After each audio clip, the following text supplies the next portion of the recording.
Awesome. All right. Well, good morning. Thank you for being here this morning. My name is Ruth Anna. Um, my name sign is two R's because I'm a little bit of a drama queen.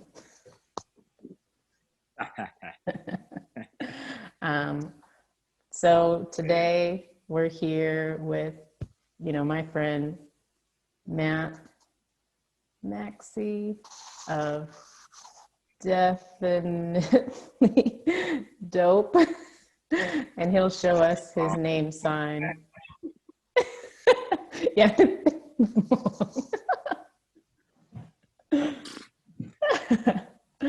So, do you want to introduce yourself for everyone?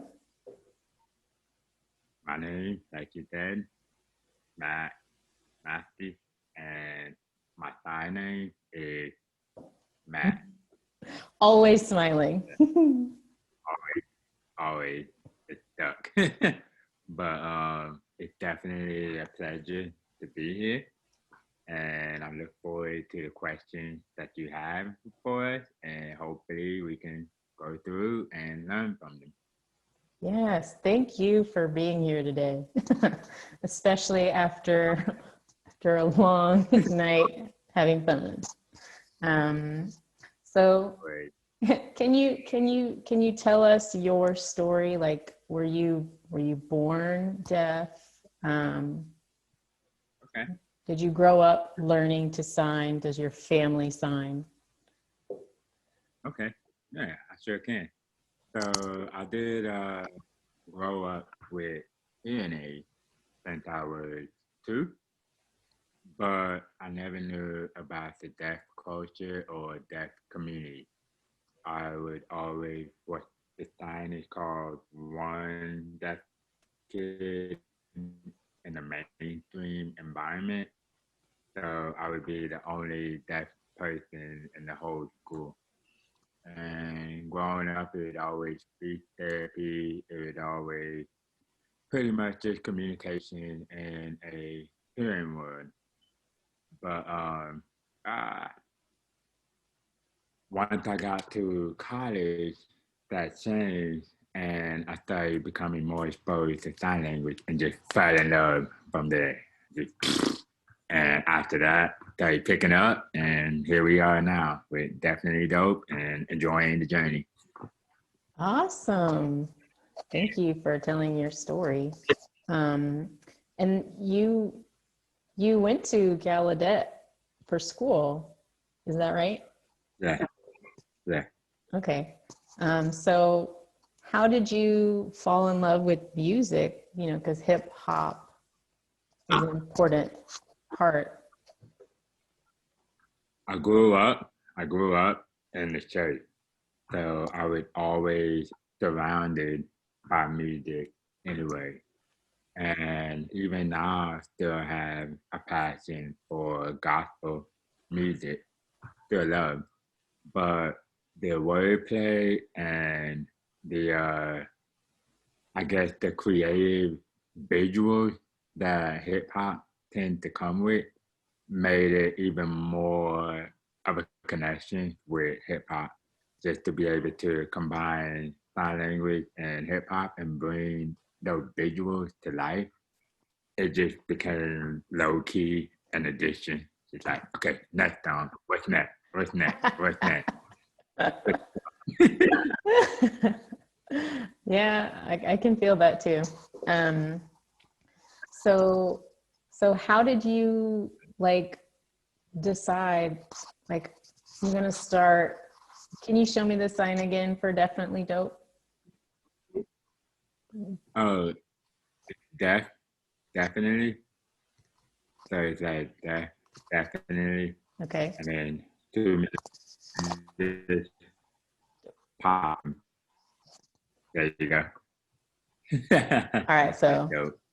Definitely Dope. Uh, okay, perfect. Thank you.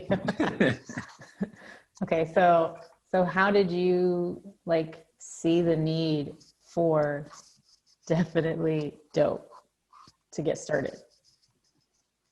It's just more of thinking of my experience in mainstream America. There is no real deaf representation. So there is no access or no sign of seeing representation for sign language. And if I did see them, it wasn't something I could relate to growing up as a Black deaf man in the South. It's just more of, okay, It's that's a joke. cool, that's nice. Yeah, it's cool, that's nice, but I'm not really relating to it. But with Definitely Dope, I wanted to be able to create a brand so where other people who felt the same, could be able to feel like they weren't alone in their experience. And from there, it just it expanded way more than I envisioned. But since then, I've been trying to keep up the best I can. Yeah. So what's it like to be like famous in like kind of like a niche community? But really, it's a trick because now it's not even just deaf people anymore. It's deaf and hearing. I'll go play basketball and they'll be like, yo, you that one deaf dude. You did that music video. I'm like, yeah. How Yep. you know? But it's definitely empowering. It's definitely inspirational to see that it's not just limited to one community. And it's still just crazy to experience it. Like I've gone to Las Vegas and had the hotel staff recognize me and I'm like, what? This is crazy. I've had random people stop me at the airport asking for pictures. Yeah, what? So it's a been. That's so cool.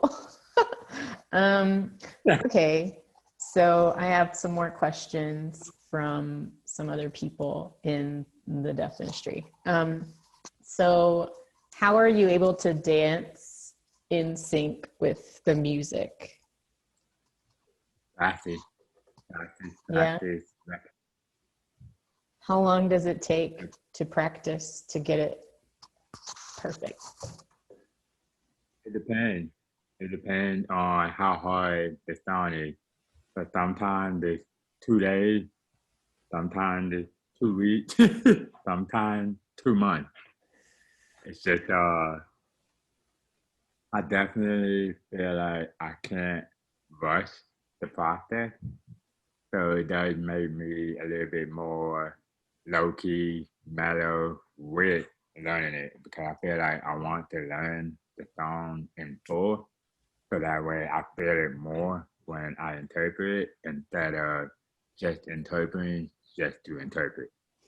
And I Yeah. want to have the audience feel it to the point to where, I want to listen to that song every day. I never thought about it that way. And that's Yeah. really more the performing in sign language. Yeah. And the words meaning like in English is different than in sign language. Okay. I think the answer is yes, but do you wear hearing aids when you interpret the music? Uh, I do if I'm not at a festival. If I'm at a festival, it's too much, it's too loud. So the music is very loud enough without my hearing aid, especially standing right by the speakers. But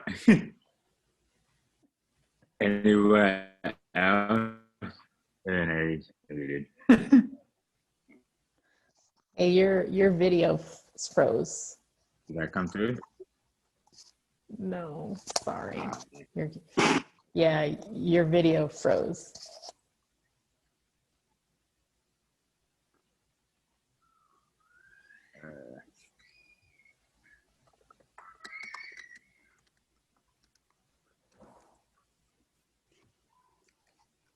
I understand the connection.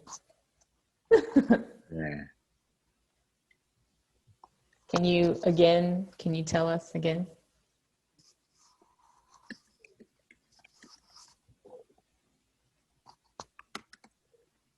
Okay, he's typing in the chat. I can try to answer your questions or do video responses. I can start again. Yeah, try signing it again, please.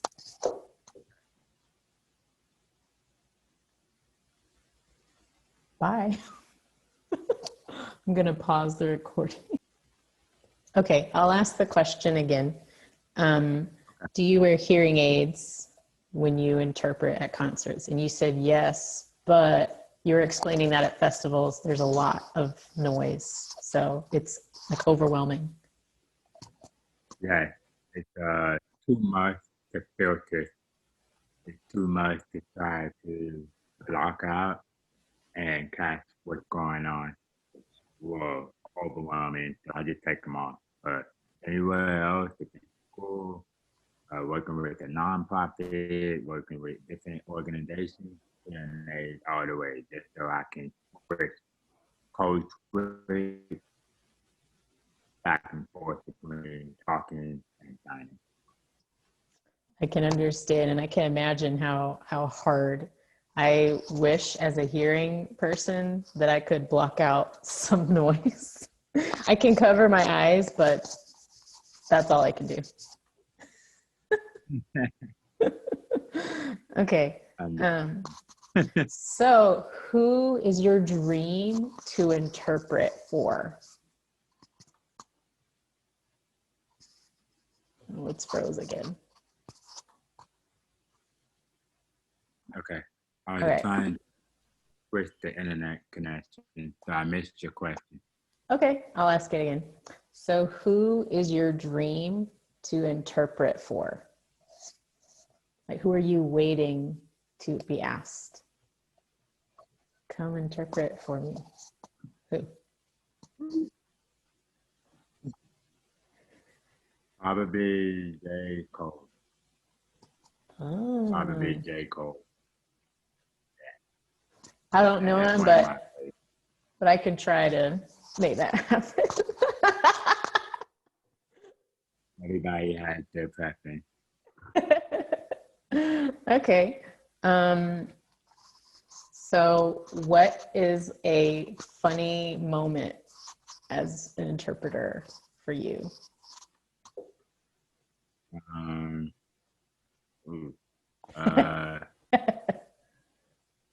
Definitely when we was interpreting at Radio City Music Hall or Dave Chappelle. Yeah, and he gave the interpreters a shout out, but he was cracking jokes the whole way. And even though I can't remember all the jokes, I know at that moment for interpreting, that was one of the best moments just to be able to like, wait a minute, we're here the subject of Dave Chappelle punchline. What is like?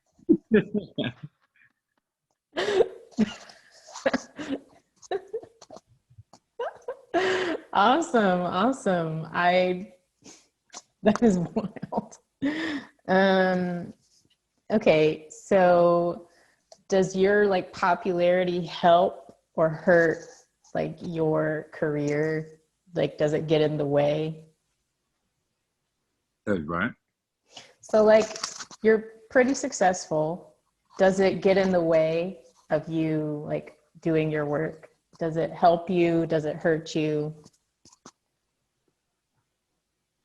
It kind of does a little bit of both.